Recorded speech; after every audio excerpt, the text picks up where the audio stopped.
Good evening, and it's a pleasure to have you with us today evening. And we have a very interesting panel with us today. And why I would call it interesting is that there are persons, from a different background per se, but they all have one common passion in life, that is to develop people. And Ranjan, we have Mr. Hans and Mr. Ranjan. So I will start by introducing Ranjan first.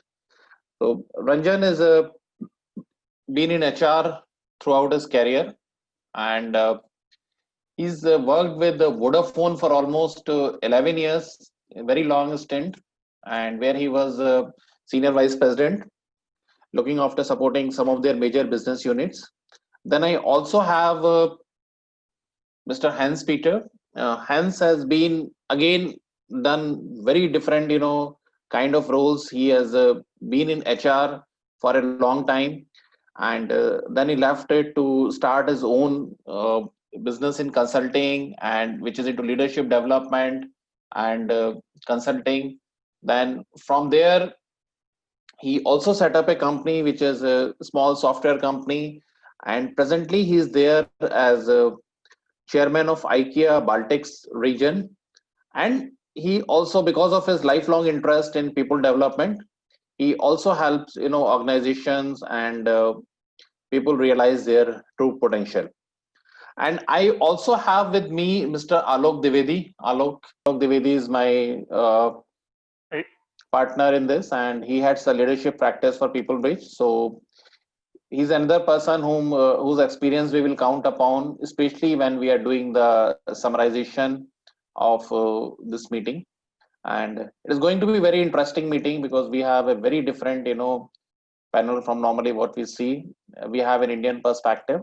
Ranjan will give his perspective more from the practitioner's point of view, in terms of what are the things he sees working in terms of leadership assessment and what has been his experience so far. And Hans will give you his perspective from both from a business leader's point of view, as well as someone who has been coaching and involved in coaching and development people outside his immediate domain also, sphere also. So good. So we will start with you, Ranjan, and look forward to hear from you. Thanks. Over to you. Yes. Thanks, Amitabh. Thanks for the introduction and setting up the context. Good evening, everyone, and thank you for being with us. What I'm going to talk about, as Amitabh just touched upon, is more of a practitioner lookout.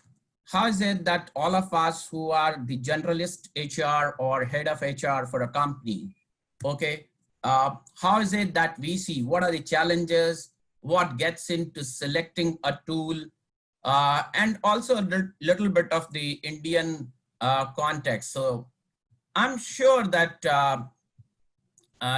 each one of you would have come across a situation wherein you would have seen that you would be rather locking horns with your business colleagues for, just giving an example of a talent acquisition.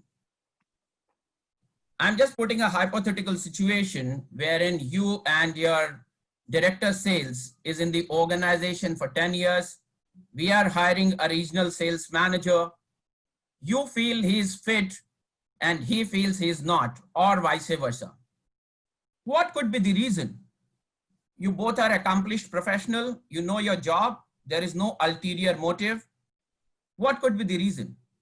I think the reason is that the way we define individually is different. And therefore, there is a need to look at a third angle, a surrogate information, which is more scientific, which comes with the proven track record, which has an approach which is being practiced in the industry, in the region, and world over. So that's what gave the birth to this scientific tool called assessment, which we had been using into the talent acquisition and talent development. And I'm going to touch about those pieces as we move forward.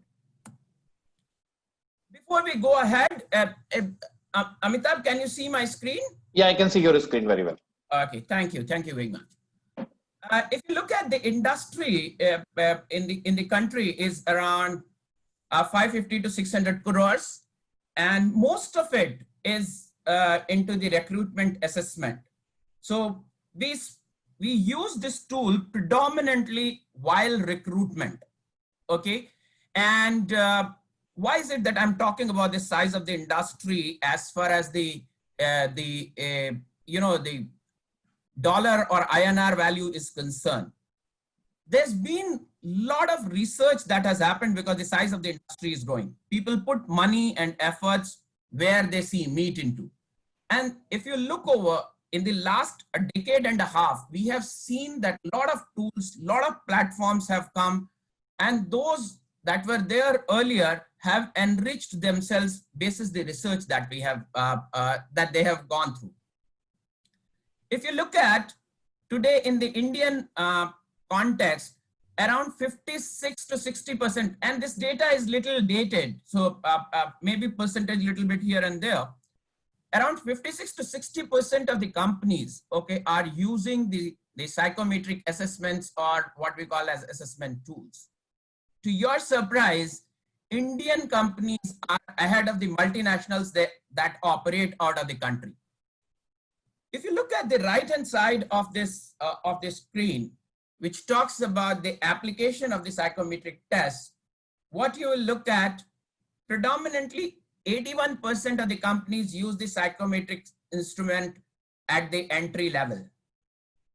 And also they use it at the senior, significant percentage is there at the senior, junior and middle level. Let us come at the talent assessment and talent development as an area. I think this is an area where not most of the Indian multinationals are investing into themselves. So I think this is an area, and this is a question and food for thought for each one of us who is on this forum, that do we belong to this 7% or we are into the remaining 93%? And what is the reason thereof? If there is a genuine reason, I think we respect that. But if it is not, we must introspect around that. There is also a high potential. All of us do the HiPod assessment just in order for promotion, giving the larger responsibility and so on and so forth. We see that's also an area where at the entry level and at the mid level, at the junior level, the use of the tools is limited. You also look at the succession planning level. Also, the usage is probably more of a gut feel, and the past performance is given more weightage than a scientific intervention of a tool. Let's move on to my next slide and leave the question for the latest stage, if any, on the previous slide. As I stated earlier, that the talent assessment is predominantly for talent acquisition and talent development. But what is the compelling proposition that we have? You can eyeball some of the points that I have written on this, but one thing which is very important and which I feel is something which is worth discussing is it makes your decision far more richer and judicious. If we take the same example, when there are two stakeholders who have difference of opinion, it is important to look at a proven tool, okay, which throws the result. It will not only tell you the fitment level into a particular role or for a succession planning, it also throws the idea about what are the developmental interventions that we need to make, or what are the areas where we need to go. It definitely eliminates the bias. All of us are human beings. In the larger organizations, there are clans that run. As HR professionals, it is important that we eliminate those biases by using these tools. We also use them for transforming the company whenever there's mergers and acquisition. And I'll just take a minute. Whenever there is an acquisition, of course, the might of the larger one speaks, and we decide on the talent calls. But whenever there is a merger of equals, if we look at Daimler and Chrysler, or if we look at within Indian context, Vodafone and Idea, and because I was a part of that, so I'll just take a minute to talk about that. We had two people almost for every role, okay? And it was very important for us as an organization, the new organization, to establish the credibility of the selection process and also ensure that there is a fairness. And I'll not get into that what tool we used, but we used a scientific tool.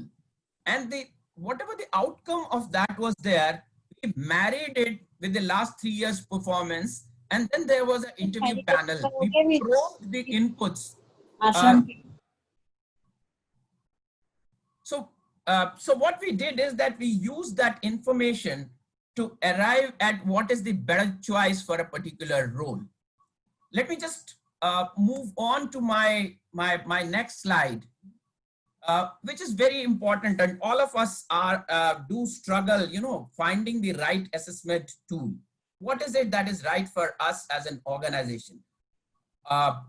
When you change, are you so much convinced with the previous tool that you had in your organization?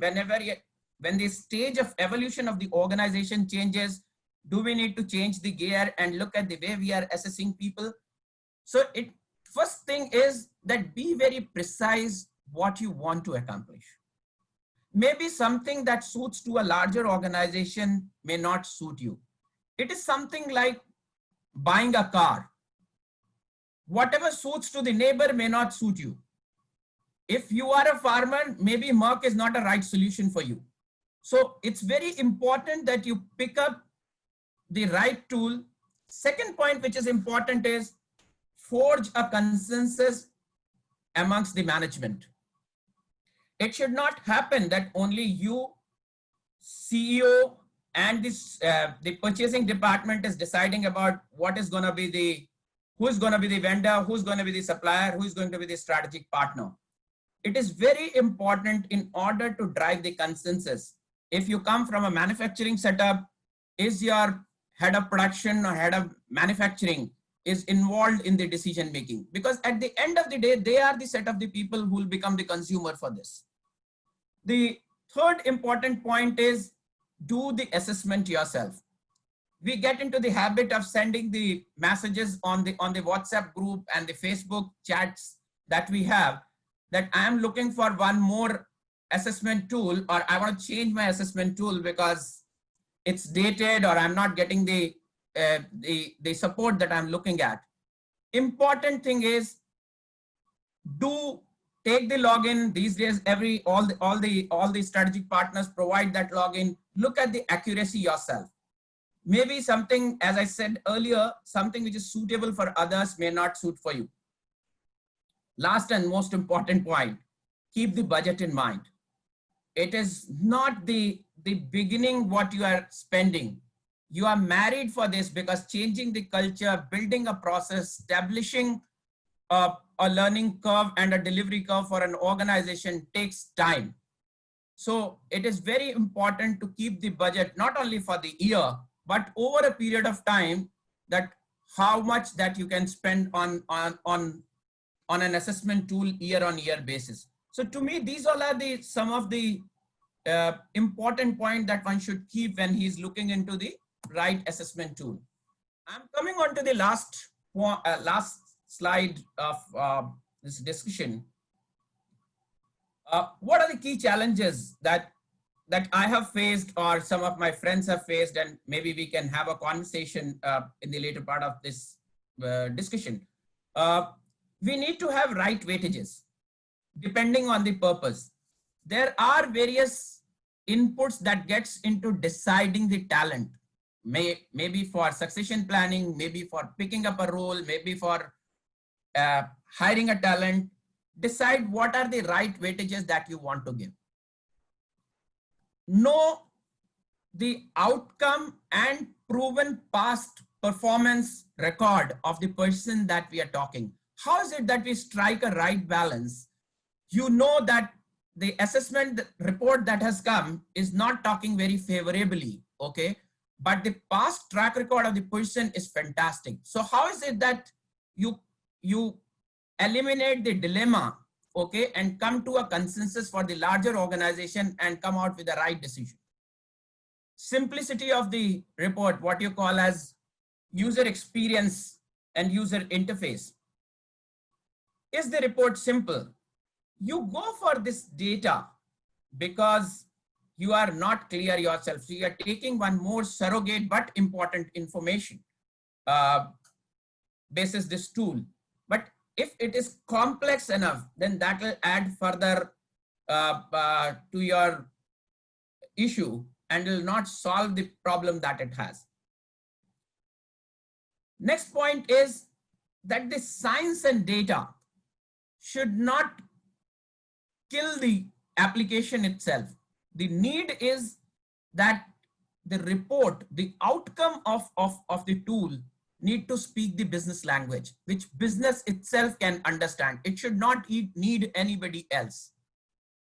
And the last point for which we use it, it should be a quick decision enabler. It should just not further add to the confusion. So that's looking into the paucity, Amitabh. This is something that I wanted to share, and these are my initial thoughts on as a practitioner, as a user, and I will leave the purest thoughts to the hands. Yeah, I think, thank you, Ranjan. And I think your last point was the killer. It should be a quick decision enabler.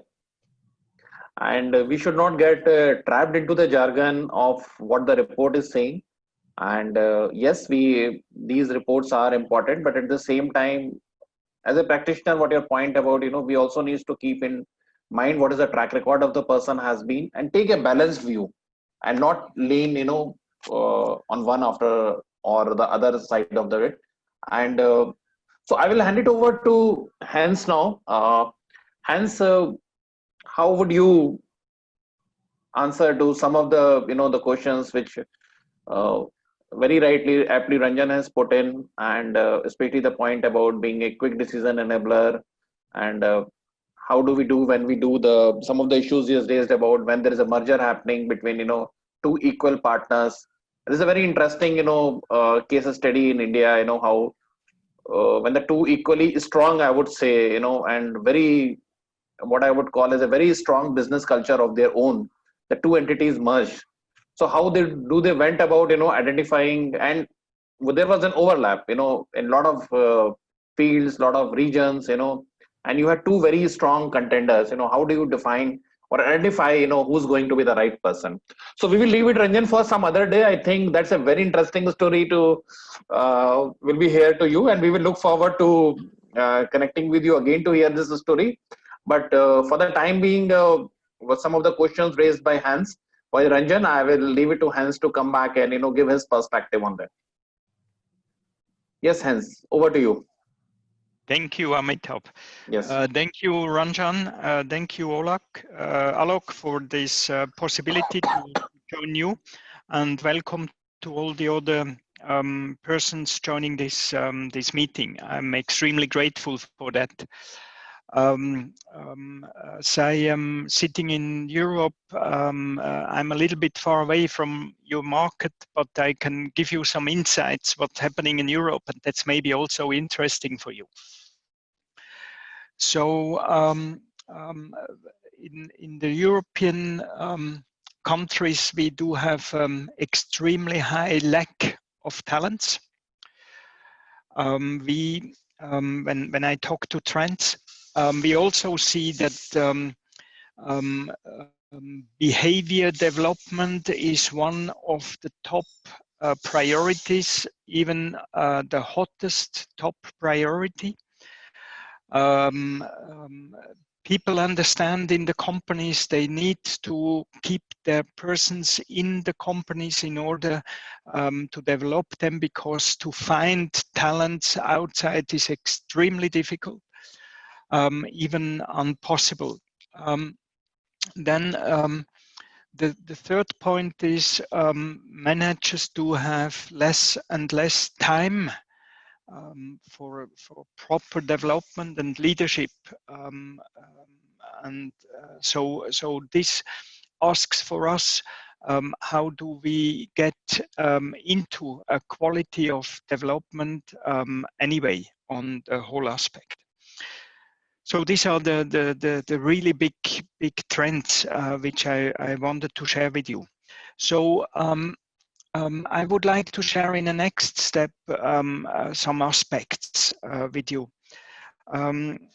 Having been together with organizational and personal development questions since 25 years, and now also be in a leadership function as a chairman of the board, I see how important these behaviors of people are. We do not struggle with intellectual capacities. We do mostly not struggle with methodical understanding. So we do struggle with people's behavior. So for me, it's out of discussion that we really need to focus on behavior and behavior change.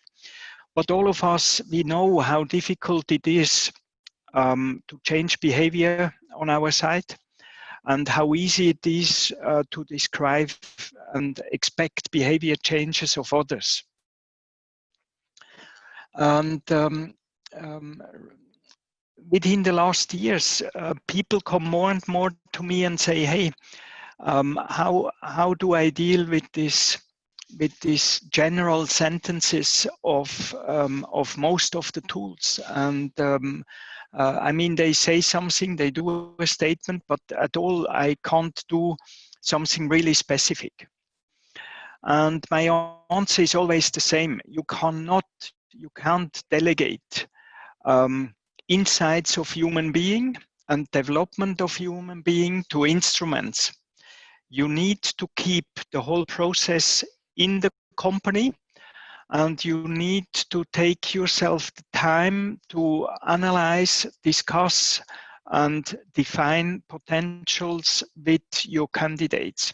This is only possible if you give yourself the time to get specific results on the new instruments.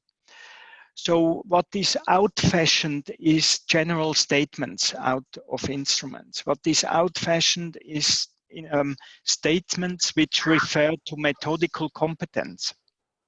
What is out-fashioned in Europe is to delegate insights to a tool or outsource assessment to somebody, because, and now I come to another given aspect, developing human being means that the human being is accepting a triangle. This triangle contains one, it needs to have relationship that we can develop ourselves. We need to have somebody that is working with us. Secondly, we need to have trust to develop ourselves.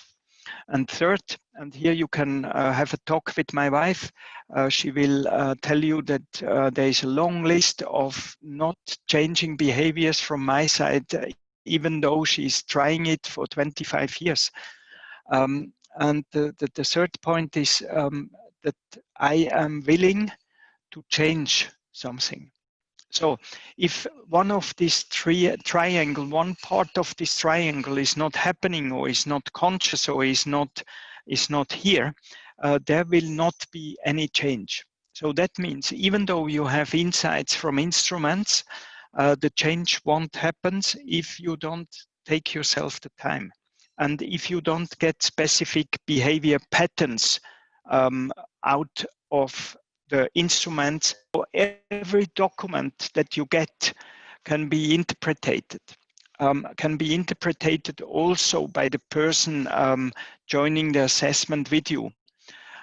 If you don't challenge the person with its understanding of the statements, you will completely lie on the wrong or set on the wrong aspects. So these challenging discussions, these ones are uncomfortable, and I believe that most of the people, they do care about these challenging discussions, and they don't want to invest the time because of a shortage of time and a shortage also of competence to lead challenging discussions with people when it comes to behavior development.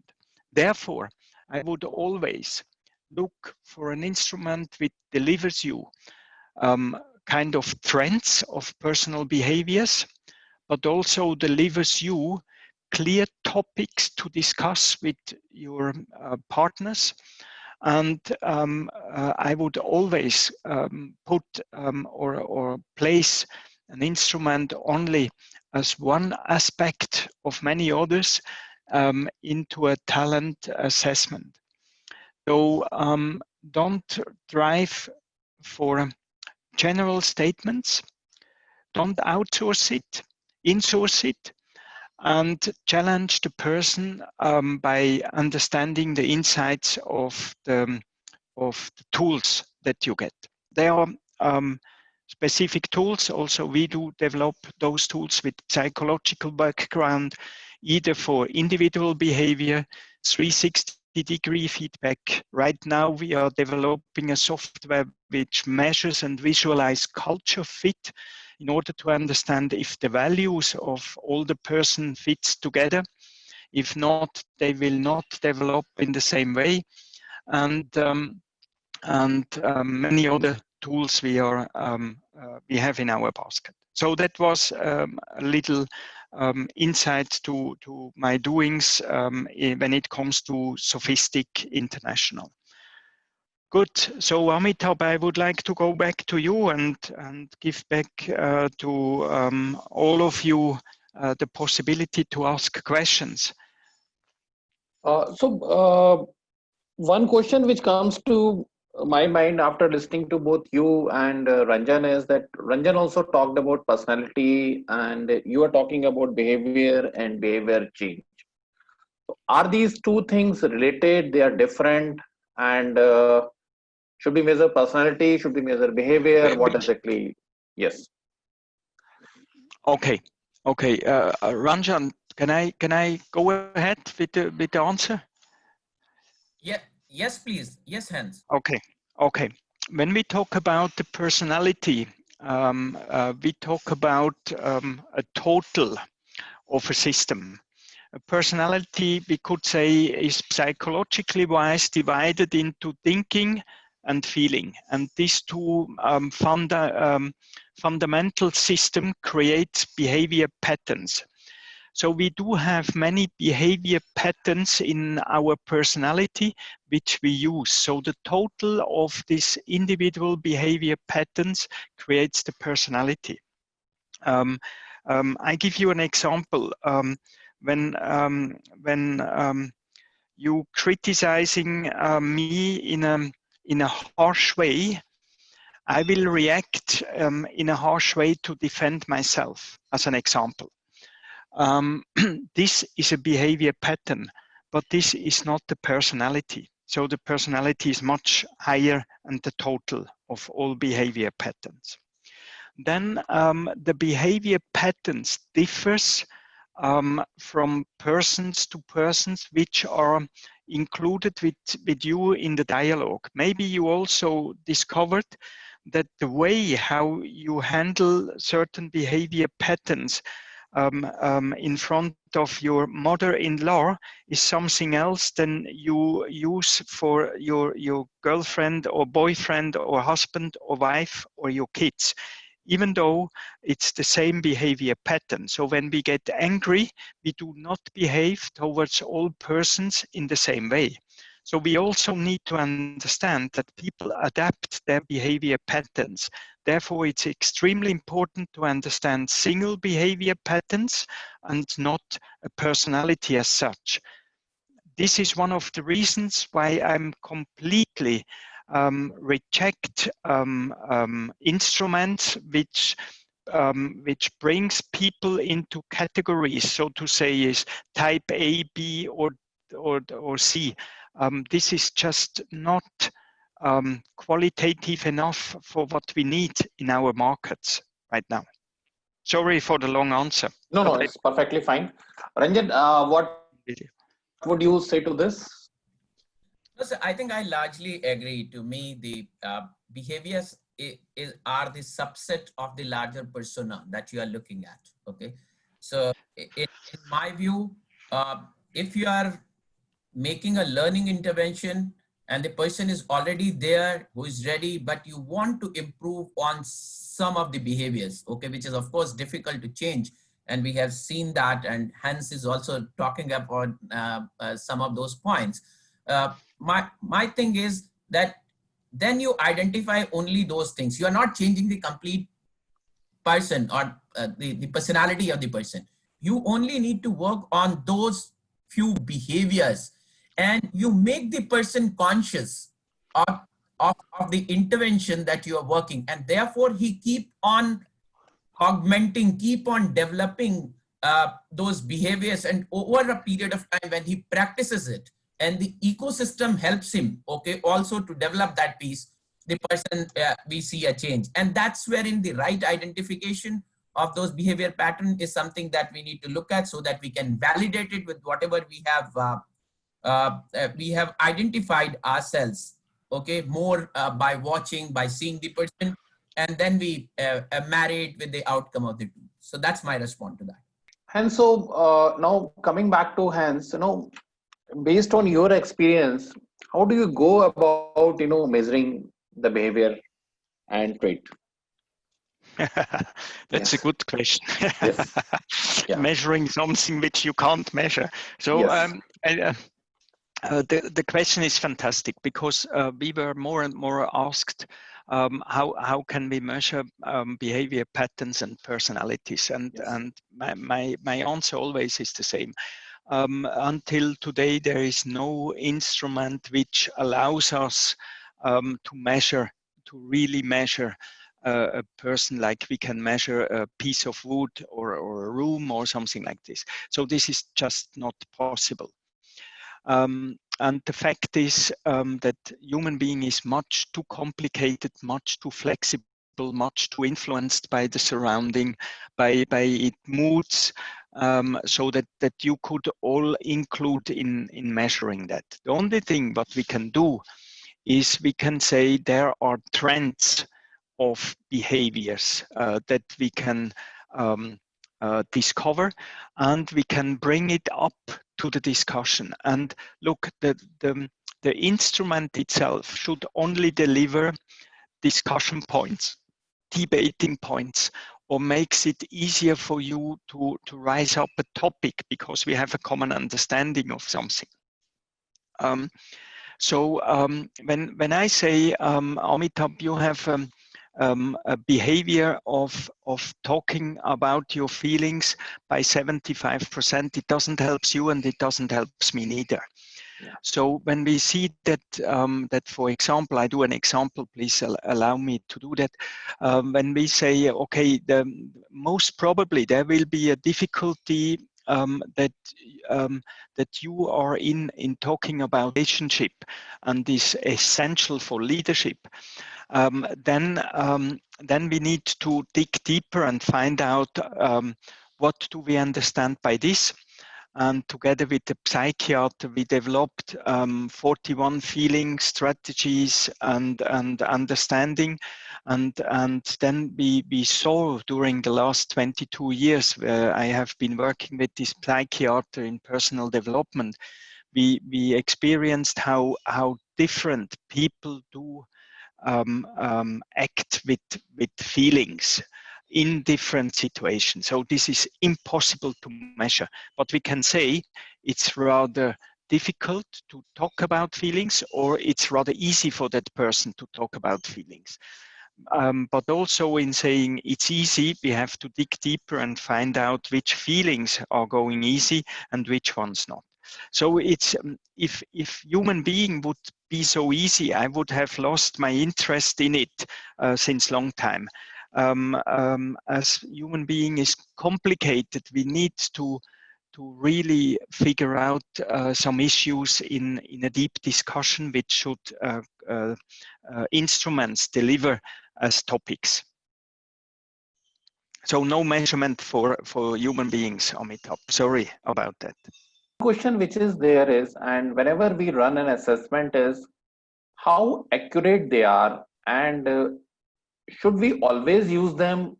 Is it a yes or no decision, or there are gray shades? I think Ranjan has also spoken about it, in his presentation earlier also. And we would also like to hear your perspective, that to what extent they are yes or no, and we see, is this a continuum we see? Are there built in a lot of gray areas, or we get simply black and white? Okay, this guy is in, this guy is out. I mean, how do we see it? Okay, I never do assessment on a single spot. Yeah. I always divide assessment in different spots where I meet the person in different situations over a time period, in order to understand how a person is moving ahead with some reflections and discussions and experiences and so on and so on. So I would never ever try to take a decision on a single spot and say yes or no. I did it, but I definitely won't do it, and I didn't it for a long time.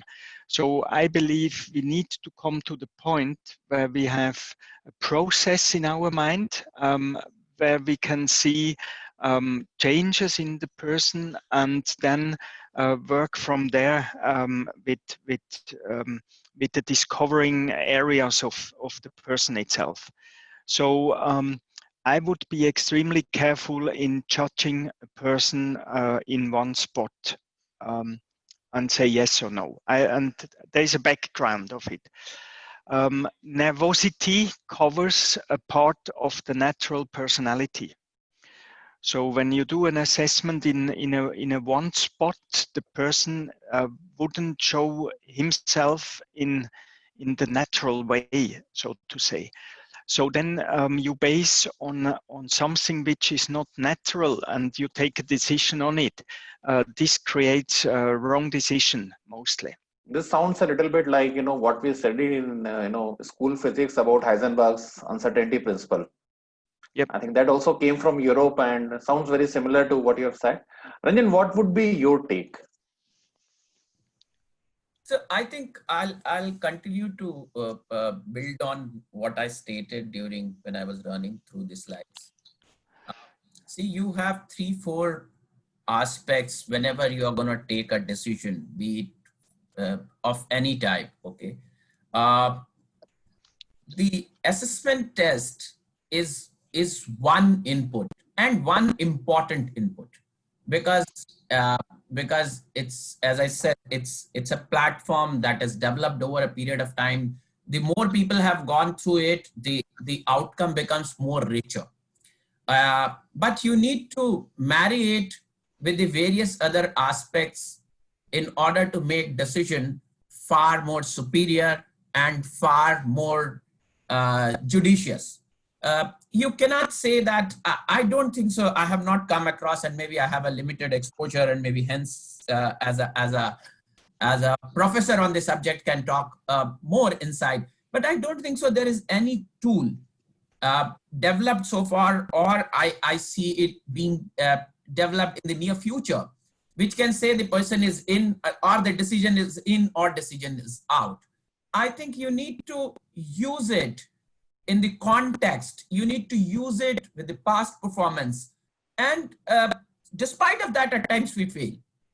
all of us have grown when we say that you have killed a very skilled labor or a worker and developed a lousy supervisor.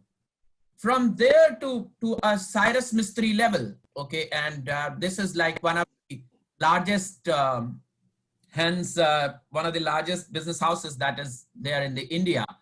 This the head of the business that we have hired recently, and I do not want to get into the controversy of that what has gone behind it. But in the end, after so much of deliberations, at times the person fails. So it is very important, just to build on the previous point of the hands. Let us not look at that a person is ready 90%. No person will be ready 100% ever, okay, for the job. What you need to look at, make a person conscious, advise him about the behavior, build an ecosystem that he can thrive on, and support him from outside. That's what is important.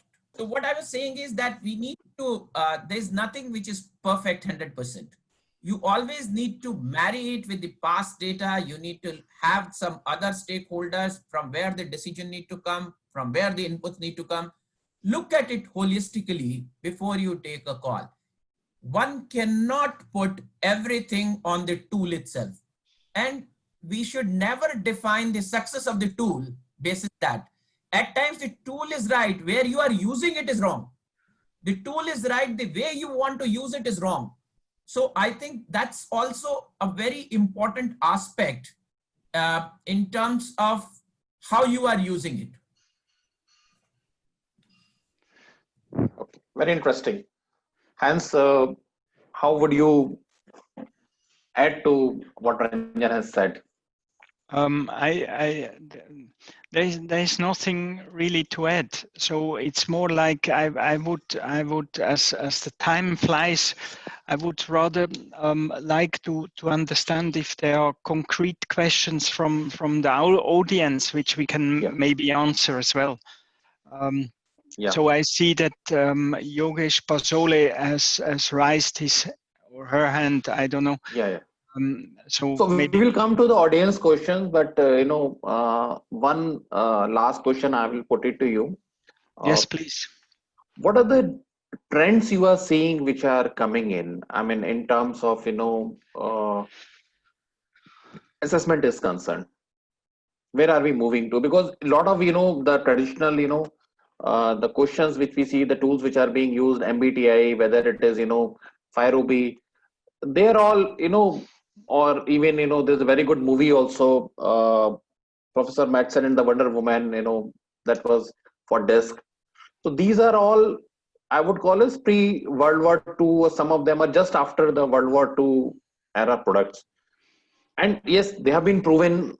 Also, there's no doubt about it, because thousands or maybe millions of people have taken these tests, and there is a whole lot of research available behind this. But is it what that will continue also in the next millennium, or next 20 years, 30 years, or there will be an evaluation of that? How do you see it going? There's a last question, and then we will move on to the audience question. Yes. There is a difference between my vision and the behavior of many of the HR people. How hard is it to change something that you have been using for many years? And we are facing that that people are quite lazy to leave old habits when it comes also to tools. And but what's clearly can be seen is the expectations and the rises up. So this is one master trend. The general statements are not fulfilling the expectations anymore. The second point again is we will need to do it much better than we have done it before, in order to hire and keep people in our organization, because of the limitation on the markets that comes in. And the internationalization combined with like what we are doing audio conferences and so on, will change the behaviors, expectations of our managers dramatically. We also see that the insecurity on the market is higher, which creates more like tensional behavior patterns where we need to help people to flourish back and to deliver their natural talents to us. Okay, so these are the major trends I would mention for the moment. So one question I will take it up first, and I think that is something, which everyone is on the top of the mind for everyone. So these are very unusual and difficult time, and and for some people, in some people it has brought out the best, and for some people, it has brought out the worst also. And we are seeing a side of the person which we have not seen earlier, and we would not have seen in a as they call it, BAU situation, a business as usual situation. So how do you assess talent in such a situation? Thanks for that question, and you see in my face it's not easy to answer that Yes, that question definitely. at all. Yeah. Look, insecurity and difficulties coming out of our surrounding creates normally reflexes of defense. And reflexes of defense can either be active, that we enter into a kind of hyperactivity or action-based behaviors, or it can create the opposite, which is inactivity, like waiting, like ensuring myself that I'm doing the right, and so on and so on. So we will be faced with many protective behaviors which we need to release in order to grab out the real talents. Great. Ranjan, you would like to add to that? No, so I also think you can't make a tool to sort of assess the people during the COVID-19 or deep depression. I think all the tools that are available now somewhere tests you on your character, and the what is required during these testing times is the character of the leader. That's what makes you moving. That's what holds the team along with you. So if you ask me, we do have the hypothetical situation in which we check the people, but this is more of a predicament. These are difficult times. Even if we try to shy away from it, it does not change that. And during these times, to me, I think it's not the less of a tool, because tools are designed for a business situation. In the business situation, we make the situations difficult and test the people. Now, I think a lot of it depends on how the leadership quotient of that individual is.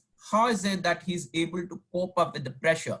Because if as a leader your chips are down, I don't think so you can lead the troops. So to answer your question, I'm not sure without digressing from the point, we do have this factor which is built into the tools, okay, but not specially that how is it that you will, as a leader, you will do when there is a Spanish flu or when there is a COVID-19 or there is something like this. So I think it's more of you build the way on the go. You build the method, mechanism, environment, ecosystem on the go. So that's what is my response to your question will be. Thank you so much, Ranjan. We would like to open it to audience questions. If we have tried to answer some of them, and if you can just type in your questions in the chat box for everyone's benefit, and if you would like to address the question to a particular panel member also, please let me know. I think there is one question, but I think we have already answered this question in a way.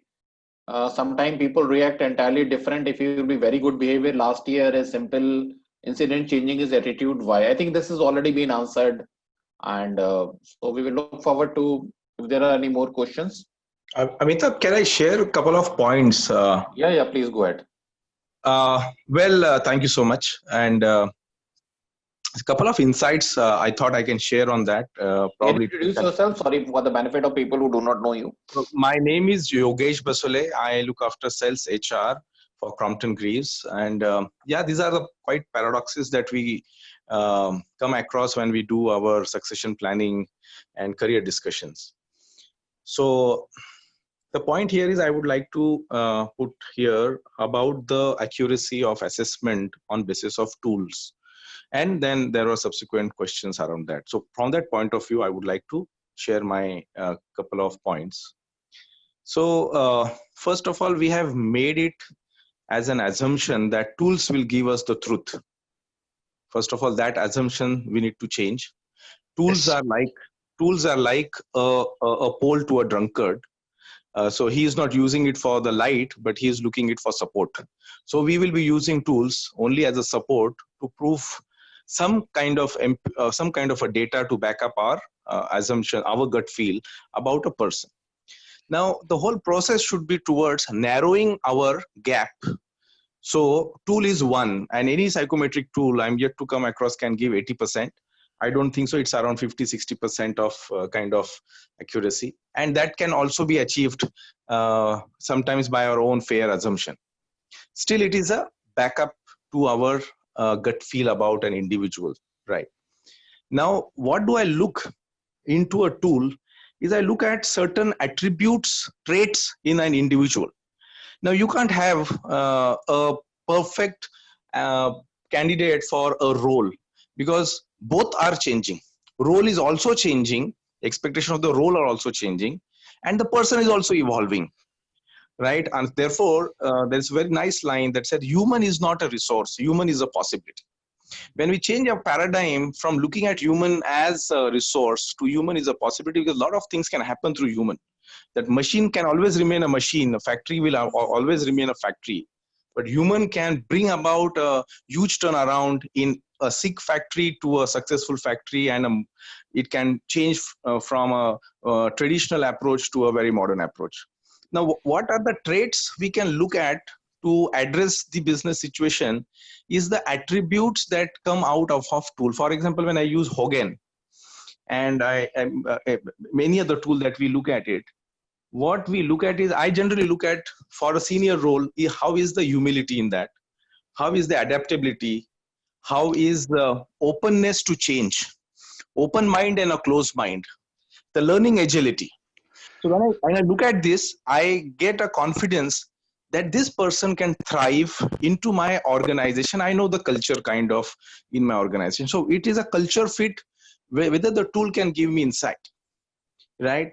So it is always a narrowing. Then in our talent assessment, we can always look at doing a 360 degree, which is a outside in approach, where the perceptions also matter because behaviors are continuously being watched by different stakeholders, knowingly, unknowingly. And this is an opportunity. The tool is coming from inside out. Probably the individual who is applying, taking the tool, it is coming out, his beliefs, his traits, his value system, etc. But what are the behaviors people have been watching, and they are coming from their own traits. So if you see a kind of a convergence on that, you can get a better accuracy. Even the tool is telling this person is probably hedonism, person is low on science, if I use Hogan, a low on commerce, again, Hogan. And people also saying that his acumen of finance or commercial acumen or business acumen is low. Probably that is a sweet meeting point of converging, and this is a high accuracy for me, right? But if they are talking sorry, we are running out of time. If you have a specific questions, can you please ask that? So this is the approach we take. Is this a right approach to do an assessment? Okay.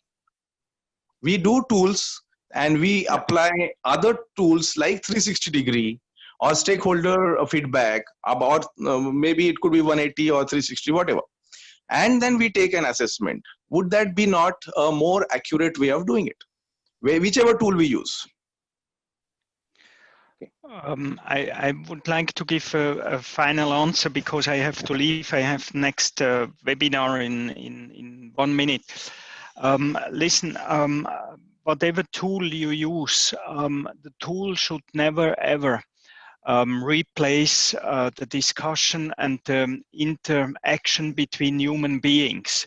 And unfortunately, the trend within the next year, within the last years, was that we delegate the decision point to tools, which is totally unprofessional. We should come back to the point where we use tools in order to support us to go through a process with a human being, either in the recruitment, talent assessment, 360 feedback, or whatever. So we should reduce the value of the tools to what it is. It's just a tool, not the machine. We are the machine. Okay. So guys, I'm sorry, but I really need to leave because the next audience is waiting. I would like to say thank you, and Amitabh, to hand over to you in order to finalize the session. So, okay. Thank you, Hans, for your time. And I know you are a very busy person, but it's wonderful for you to have, taken out the time to speak to us. Yeah. Sorry, we are not able to, hear more from you, but yes. We would look forward to an opportunity to connect with you again sometime in future to hear from you. Yes, And please. if you can, stay back and answer one question, that would be great. And before I would request, Alok to summarize. Thank you, Hans, once again, and it's wonderful having you with us. And we will look forward to hearing from you again. Thank you. I think you are still in a hotel. The background is beautiful. So yes, thank you so much, Amitabh. Yeah.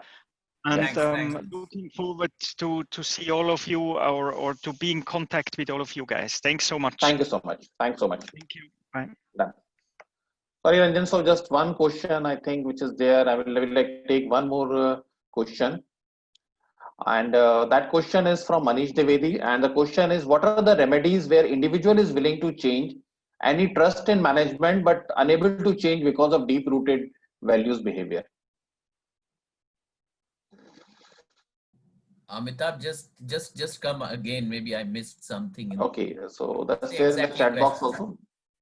Question is, what are the remedies where individual is willing to change any trust in management also, but unable to change because of deep-rooted values and behavior? So, I think, let me tell you, as Yogesh was also talking about, any tool is an enabler. It's not a decision by itself. Okay, you need to blend it with the various other information that you have.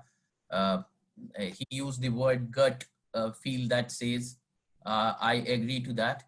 I think when you're talking about when a person wants to change, and I strongly believe with whatever little experience I have, that any change is possible when it is intrinsic.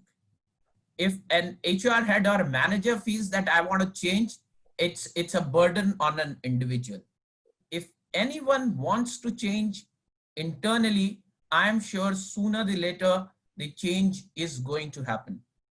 Now your question is, because I have deep-rooted belief or my value system is such. I think if it's an organizational case, and I'm not getting into outside the organization, the ecosystem need to support it. Your manager need to support it.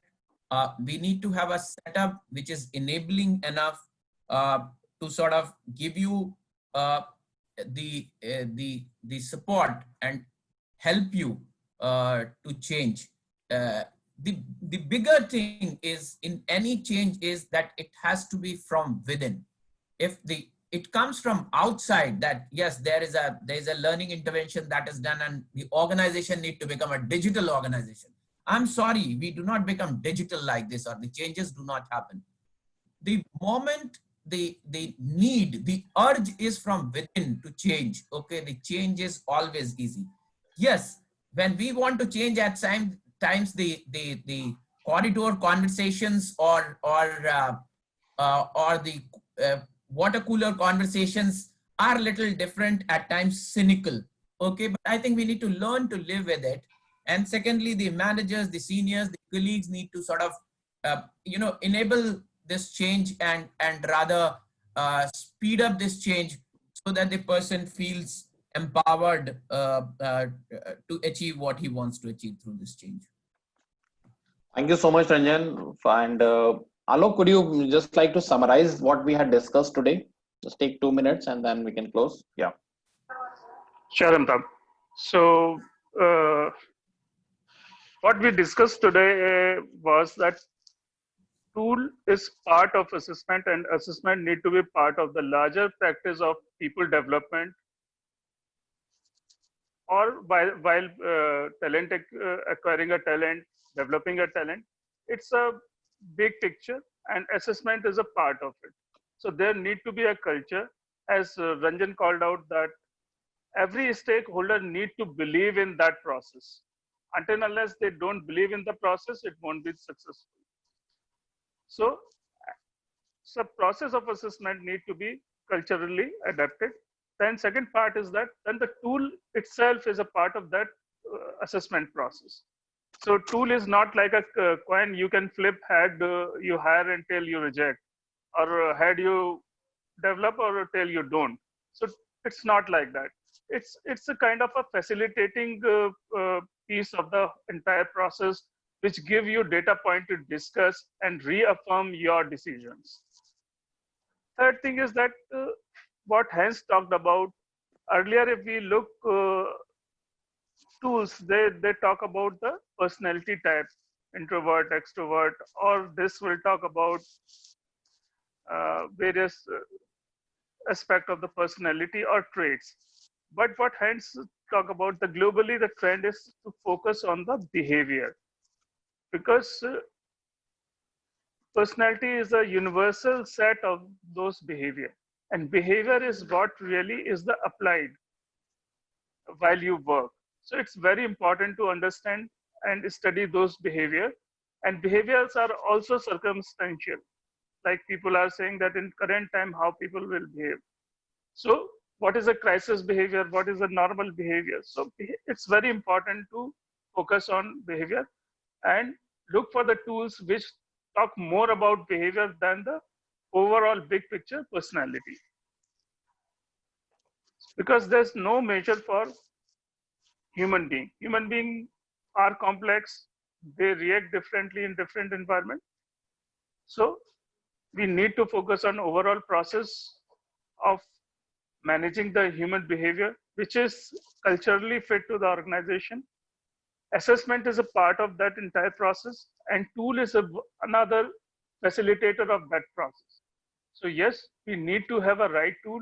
We need to have a right process, but more importantly, it needs to be built into the culture of the organization, that entire organization believe in taking a scientific call around their talent, because not only it makes their decision good, but it gives a confidence to the assessee also that yes, I am being assessed in a fair manner.